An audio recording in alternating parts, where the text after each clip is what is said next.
అక్కడక్కడ రైతులు యూరియా విషయంలో ఇబ్బంది పడుతున్నట్లు నా దృష్టికి వచ్చింది.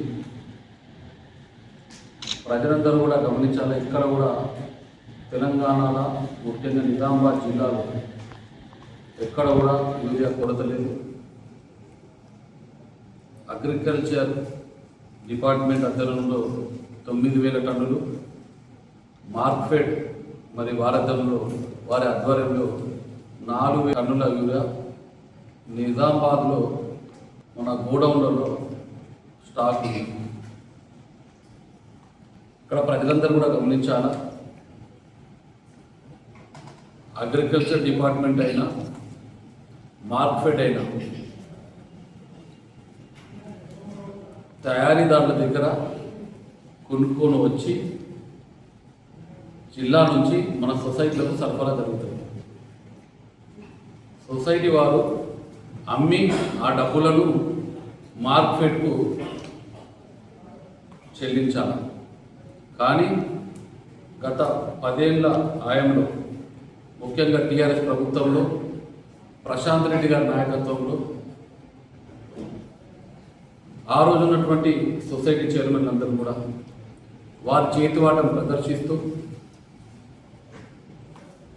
ఎరువులను అమ్ముకొని ఆ డబ్బులన్నీ కూడా రాజేశ్వరి పరిస్థితిని ఈరోజు నిజామాబాద్ జిల్లాలో మరి ముఖ్యంగా మన పాల్గొండ నియోజకవర్గంలో నెలకొన్నటువంటి పరిస్థితి. సొసైటీలన్నింటినీ కూడా నిర్వీర్యం చేయదని ఈరోజు నిజామాబాద్ జిల్లాలో 9 సొసైటీలు ఎంక్వైరీ అయితే 8 సొసైటీలు పాల్గొండ నియోజకవర్గం నుంచే ఉన్నాయంటే పరిస్థితి ఏ స్థాయిలో ఉందో ప్రజలందరూ కూడా అర్థం చేసుకోవాలని విజ్ఞప్తి చేస్తున్నారు. ఈరోజే మార్కెట్ నుంచి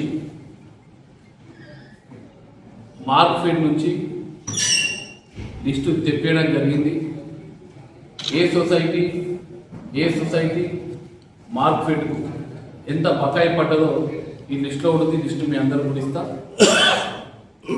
ముసాపూర్ సొసైటీ 28,53,000 రూపాయల బకాయి పడ్డది మార్కెట్కు. అలాగే చౌటుపల్లి ఎక్కువ డబ్బులు లేవు, కేవలం 4 లక్షల రూపాయలు మాత్రం వాళ్ళు కట్టాల్సింది ఉంది. అలాగే కమ్మర్పల్లి 15,88,000. మరి పడగల్ వేల్పూర్ మండల్ పడగల సొసైటీ 71 లక్షల రూపాయలు బకాయిలు కట్టాల్సిన పరిస్థితి మార్కెట్ ఉంది. మరి సాబేలు చూసుకున్నట్టయితే 63 లక్షల రూపాయలు బకాయి పడే పరిస్థితి. ఇది కాకుండా సొసైటీ అక్రమాలు జరిగినాయని మొన్ననే ఎంక్వైరీ చేసినటువంటి ఆ బృందము 90 లక్షలకు ఆల్రెడీ నోటీసులు ఇవ్వడం జరిగింది. అంటే ఒక సావెల్ సొసైటీ పరిధిలోనే దాదాపు 1,50,00,000 రూపాయల అవినీతి జరిగిందని మనకు కనిపిస్తుంది ఒక సొసైటీకి. మరి అదేవిధంగా షెట్పల్లిలో 19 లక్షలు. ఇక మనందరూ కూడా తెలుసు తాడారాపూర్ ఎప్పటి నుంచో ఏ పరిస్థితి ఉందో 82 లక్షలు 71,000 మార్కెట్ బకాయి పడ్డది. మరి వేంపల్లి 65 లక్షలు, ఏర్గట్ల 34 లక్షలు. ఇవి కేవలం ప్రజలందరూ కూడా గమనించాలా. ఏవైతే ఇప్పుడు ఈ రూపాయలని చెప్పిన ఇవన్నీ కేవలం మార్కెట్కు పడ్డ బకాయిలు మాత్రమే. ఇవి కాకుండా సొసైటీలో రుణాలు తెచ్చి డిస్ట్రిక్ట్ కోఆపరేటివ్ బ్యాంక్ ద్వారా ఏవైతే రుణాలు ఇచ్చిందో రుణాల ద్వారా అవినీతి సొమ్మింతుందో ఇంకా తేలాల్సింది ఉంది. ఈ ప్రజాస్వామ్యము రాజ్యాంగ పద్ధతుల్లో ఎంక్వైరీ జరుగుతున్నది. కొన్ని రాజ్యాంగంలో కొన్ని పద్ధతులు ఉన్నాయి. ఆ పద్ధతులే ఎంక్వైరీలు జరగాలి కాబట్టి జరుగుతున్నాయి. కాంగ్రెస్ పార్టీ అధికారంలోకి వచ్చిన తర్వాత దీని మీద దృష్టి సారించి అక్కడక్కడ రైతులు ముందుకొచ్చి కంప్లైంట్ ఇస్తే ఈ ఎంక్వైరీ జరుగుతున్నాయి.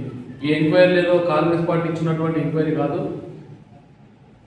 ఈ సొసైటీస్లో ఏదైనా ఎంక్వైరీ జరగాలంటే 2/3 అంటే 3వ వంతుల 2వ వంత పాలకవర్గ సభ్యులు ఒకవేళ ఎంక్వైరీ ఏమని విజ్ఞప్తి చేస్తే ఆ జిల్లా యంత్రాంగం ఎంక్వైరీ చేస్తుంది. లేదా సొసైటీలో ఉన్నటువంటి సభ్యులు 20% మంది 20% ఉన్నటువంటి రైతులు ఆ సభ్యులు ఎంక్వైరీకి కావాలనుకుంటే మరి వారి కోరిక మీద ఎంక్వైరీ జరుగుతాయి. కానీ కాంగ్రెస్ పార్టీ, బీజేపీ పార్టీ, ఇంకోరో టీఆర్ఎస్ అసమ్మతి వరకు ఇస్తే ఎంక్వైరీ జరగనేది ప్రజలు గ్రహించాలి. మరి ప్రజాస్వామ్య బద్ధకంగా ఈ ఎంక్వైరీ జరగాలంటే ఈరోజు ఈ డబ్బులు కడితేనే ఎరువు వచ్చేటువంటి పరిస్థితి ఉంది. మరి డబ్బులు కట్టకపోతే ఎరువు రాలంటే కూడా ఇబ్బంది పడే పరిస్థితి ఉంది. అయితే పక్క సొసైటీల నుంచో అక్కడి నుంచో ఇక్కడ నుంచో అడ్జస్ట్ చేసి జిల్లా కలెక్టర్ గారు ప్రత్యేక చొరవ తీసుకొని ఈరోజు సొసైటీలకు ఇప్పిస్తున్నారు. ఏదైనప్పటికీ కూడా ఇది కొంత కష్టసాధ్యమైనటువంటి పని. ఒకవేళ ఇటువంటి అవినీతి పనులను మనం మాఫీ చేసినట్టయితే ఈ యొక్క ఇప్పటికే మనుగడ సాధ్యమైన సొసైటీల్లో ఇక భవిష్యత్తులో సొసైటీ లేకపోతే ప్రజలకు ఎంత ఇబ్బంది అవుతుందో ప్రజలందరూ కూడా గుర్తించి మీరు మీ సొసైటీ పరిధిలోనే ముఖ్యంగా ప్రజలందరూ సంఘటితమై ఇటువంటి అవినీతిని నిలదీసి ఏ విధంగా అయితే విలేజ్ కమిటీలు అన్నింటికి ముందుకు వస్తాయో విలేజ్ కమిటీలను తావుడుకో దావతులకు బానిసలు కాకుండా మీ పరిధిలోని సొసైటీలు చైర్మన్లు కానీ సొసైటీలో జరిగినటువంటి అవినీతిని వెలికి తీయాల్సిందిగా వారికి విజ్ఞప్తి చేస్తూ మరి ఖచ్చితంగా ఏదైతే ఈ బకాయిలు ఉన్నాయో ఎంక్వైరీ జరుగుతుంది. కొద్ది ఆలస్యం అవుతుంది. ప్రజాస్వామ్య బద్ధకంగా ఇష్టమొచ్చ చేసేటువంటి పరిస్థితి లేదు. ఎవరు కూడా ముఖ్యమంత్రి కూడా ఇమ్మీడియట్ ఆదేశిస్తే కూడా కోర్టులో కనుక కొద్ది ఆలస్యం అవుతుంది. రైతులకు యూరియాను సరఫరా చేసే బాధ్యత కలెక్టర్ గారు తీసుకున్నారు. అయినప్పటికీ కూడా ప్రజలు విలేజ్ కమిటీ బృందాలను కూడా సంఘటితమై ఇటువంటి అవినీతి పనులైన చైర్మన్లను మీరు ఒకవేళ నిలదీస్తేనే ప్రజలకు న్యాయం జరుగుతుందని తెలంగాణ రాకముందు ఏ విధంగా డ్రిప్పును సబ్సిడీ పైన దాదాపు సబ్సిడీ ఉచితంగా ఇచ్చినట్టు భావించవచ్చు. ఆ విధంగా తెలంగాణ రాకముందు టీఆర్ఎస్ ప్రభుత్వం రాకముందు ప్రజలందరూ కూడా ఉచితంగానే సబ్సిడీ అందేది. కానీ కొట్లాడి తెచ్చుకున్న తెలంగాణలో వీళ్ళ దాహానికి బలైనటువంటి తెలంగాణలో రైతులు అన్యాయం గురైన నిదర్శనం. 10 సంవత్సరాలు ఒక రెండు గ్రామాలకు తప్ప అన్ని గ్రామాలకు ట్రిప్పు నిలిపేయడం. కానీ ఈరోజు ప్రజాపాలనలో కాంగ్రెస్ పార్టీ అధికారంలోకి వచ్చిన తర్వాత రేవంత్ రెడ్డి గారి నాయకత్వాన్ని ఏదైతే ప్రభుత్వం ఏర్పడిందో ఈరోజు గ్రామాల్లో పార్టీలను చూడకుండా వర్గాలను చూడకుండా ఎటువంటి తారతమ్యం లేకుండా భేదాలు లేకుండా ఏదో కాంగ్రెస్ పార్టీ వాళ్ళు చెప్తేనే డ్రిప్ చేయాలనే ఉద్దేశంతో కాకుండా ఎవరికైతే ప్రజలకు డ్రిప్ అవసరం ఉందో రైతులకు డ్రిప్ను అందిస్తున్న పరిస్థితిని చూస్తున్నాం. రైతులందరూ కూడా విజ్ఞప్తి చేస్తున్నా మీరందరూ కూడా ఈ ఏదైతే ప్రభుత్వం డ్రిప్ ఇస్తామని నిర్ణయించి డ్రిప్ సప్లై చేస్తుందో మరి దాన్ని సద్వినియోగం చేయాల్సిందిగా పాల్గొన్న నియోజకవర్గ ప్రజలకు విజ్ఞప్తి చేస్తున్నాం.